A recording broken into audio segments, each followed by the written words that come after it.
And this is a book that we donated to our UUFC library. It's called Sustainable Happiness, and it is edited by the staff of Yes Magazine. So I am happy to tell you about this book. The first part, what we know about real well-being. This is a report on a book that we gave to the library. First, a definition of sustainable happiness. It is built on a healthy, natural world and a vibrant and fair society. It can endure through good and bad times, starting with the fundamental requirements and aspirations of being human. It cannot be obtained with a quick fix. It cannot be obtained at the expense of others. We need loving relationships, thriving natural and human communities, opportunities for meaningful work, and a few simple practices like gratitude. With this definition, we can really have it all. Sustainable happiness is built on a mutually supportive community. Our well-being is linked to that of our neighbors.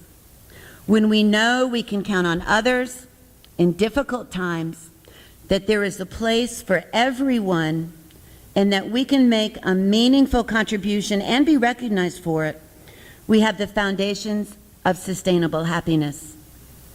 The good news is that sustainable happiness is compatible with a healthy environment, an equitable world, and our own fulfillment. It is also seen to be contagious. The things that create well-being for one person tend to be good for others and for all life. Much depends on the choices we make individually and as a society. Stop the causes of trauma and support healing. Build economic and social equity. Value the gifts we each bring. Protect the integrity of the natural world. And 5, develop practices that support our own well-being. Maybe you've heard about Bhutan and that country's gross national happiness. In 1972, this young fellow named Higme Singye Wangchuk, or that's the best I can do with his name, he ascended to the position of the 4th Dragon King of Bhutan. He declared that he was more interested in national happiness than in the gross domestic product. Because of his position of power, studies and assessment surveys resulted based on Bhutan's unique culture and values, so that happiness could be used as a yardstick for policy making in this small Asian nation. Gross national happiness, as defined by Bhutan, includes psychological well-being, health, education, time use, cultural diversity and resilience, good governance, community vitality, ecological diversity and resilience, and living standards. This idea that happiness, not growth, should be the measure of progress is spreading. The United Nations General Assembly adopted a Bhutan-sponsored resolution in July 2011 that calls on other nations to make happiness and well-being a central feature of their development work, and to develop indicators to measure the well-being of their own people.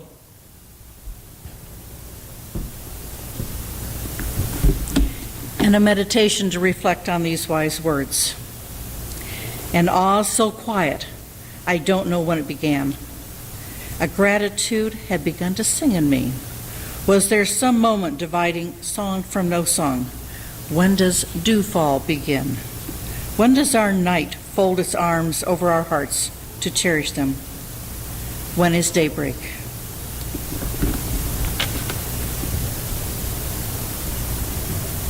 Thank you. The practice of happiness, or how you can get some. Again, all of this is from this book. Sustainable happiness is a habit of mind and a skill to be cultivated. One way to do this is through mindfulness, according to Matthew Ricard, a Buddhist monk and author who serves as a translator for the Dalai Lama. This morning, some of us met in the social room to watch a TED Talk which was presented by Matthew Ricard. If you are interested in seeing this, you can find the link in the weekly connection. The weekly connection that comes. If that's not available to you, just let me know, and I'll be happy to get you the link to that 20-minute TED Talk. Matthew Ricard says mindfulness and its sibling, compassion, can lighten the burdens of our past and lessen our worries of the future. When we fully inhabit the moment, we become conscious of the interplay of our emotions and desires and are more present with the people around us. Many of us say there's no time for happiness due to long work hours. Maybe you have to drive a long, long way to work and back. The endless household responsibilities that take up every waking moment. But making time to be with people you love boosts sustainable happiness. Regardless of how you live, practicing gratitude is almost certain to improve your outlook. Do you remember the old-timey phrase for that? It's called counting your blessings. Today there is research supporting the practice of keeping a gratitude journal, noting the things we appreciate. I started a gratitude journal 2 weeks ago, the day my dog died. I wanted to remember his love and the amazing 10 years we shared. It was absolutely the right time for me to begin this practice. Gratitude has been called a muscle.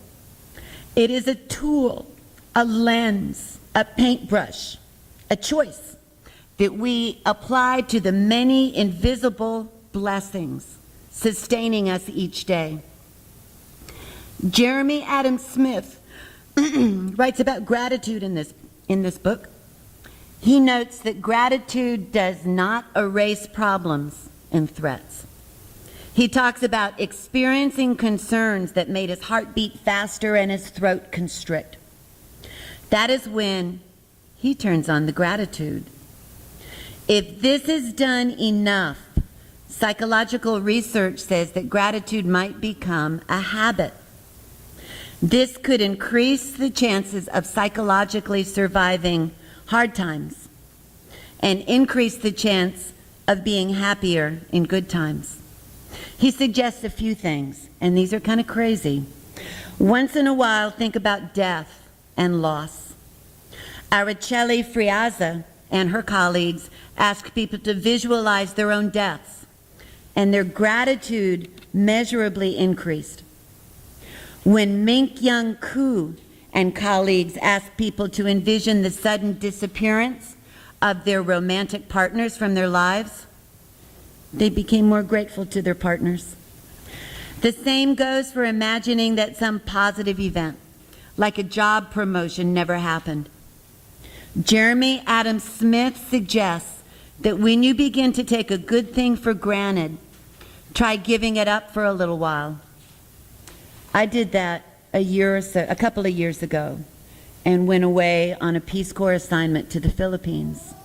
Boy, did I miss you, and was really, really glad to come back to you when I returned. In this book, there is an interesting story about a person giving up technological items on the Sabbath. Savoring positive experiences can make them stick in your brain and increases the benefits to your psyche, according to Fred Bryant from Loyola University. He argues that the key is expressing gratitude for the experience. The opposite of gratitude is entitlement, the attitude that people owe you something just because you are so very special. Robert Emmons is the director of a project called Expanding Gratitude. He says that the antidote to entitlement is to see that we did not create ourselves. We were created, if not by evolution, then by God, or if not by God, then by our parents. Likewise, we are never truly self-sufficient. Humans need other people to grow our food, heal our injuries. We need love, and for that we need family, partners, friends, and pets. He wrote, "Seeing with grateful eyes requires that we see the web of interconnection in which we alternate between being givers and receivers. The humble person says that life is a gift to be grateful for, not a right to be claimed." This book continues to say that grateful people are habitually specific. This makes the expression of gratitude feel more authentic because it reveals that the thanker was genuinely paying attention and not just going through the motion. But note, it is easy to feel grateful for the good things. No one feels grateful that she or he has lost a job, or a home, or good health, or a dog. In moments like these, gratitude becomes a critical cognitive process, a way of thinking about the world that can help us turn disaster into a stepping stone. Processing experiences through a gratitude lens doesn't mean masking pain with, listen to this term, superficial happyology. Instead, it means realizing the power you have to transform an obstacle into an opportunity. You reframe a loss into a potential gain, recasting negativity into positive channels for gratitude. The sociologist George Simmel called gratitude the moral memory of mankind. Don't you like that? The moral memory of mankind. It serves to connect us to each other in small, real, and human ways. Let's pause for a moment to reflect on things our grateful eyes have observed recently.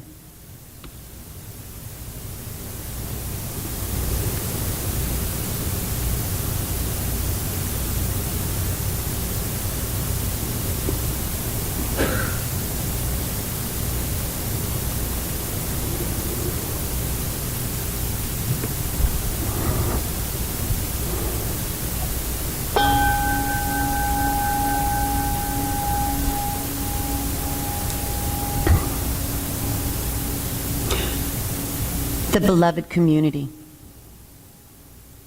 Martin Luther King Jr. spoke of the beloved community. This was his vision of a society in which there is no poverty, hunger, racism, or war. Instead, love, sharing, trust, peace, and justice prevail. He said it is this type of understanding goodwill that will transform the deep gloom of the old age into the exuberant gladness of the new age. It is this love which will bring about miracles in the hearts of men. The Sustainable Happiness book has a story about learning how to see and honor the gifts each of us offer. Restorative justice is explained and discussed. Ways to share with your neighbors and to enjoy tiny green spaces together are described. And have you heard of a process called Pay It Forward? The book tells about a restaurant that offers food for free with an invitation to pay for the next person's meal.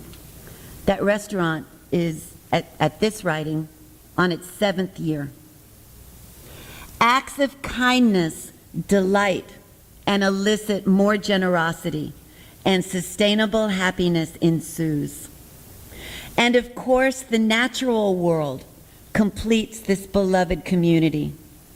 Vandana Shiva says, "The forest teaches us enoughness as a principle of equity, how to enjoy the gifts of nature without exploitation and accumulation. The end of consumerism and accumulation is the beginning of the joy of living."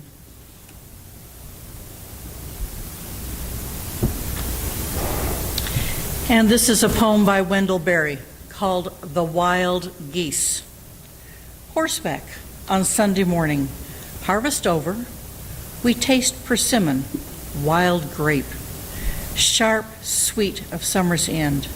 In time's maze over fall fields, we name names that went west from here, names that rest on graves.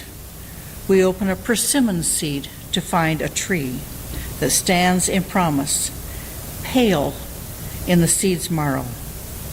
Geese appear high over us, pass, and the sky closes. Abandon, as in love or sleep, holds them to their way, clear in the ancient faith.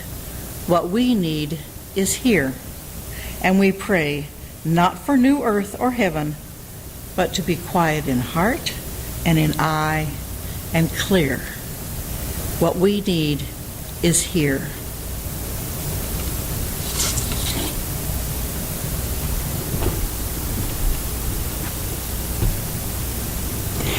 Sustainable happiness can be contagious. Plant the seeds at home, at work, in the fellowship. And you might find that the effects ripple out into unexpected outbreaks of joy, creativity, and innovations that just might bring about a more just and sustainable world.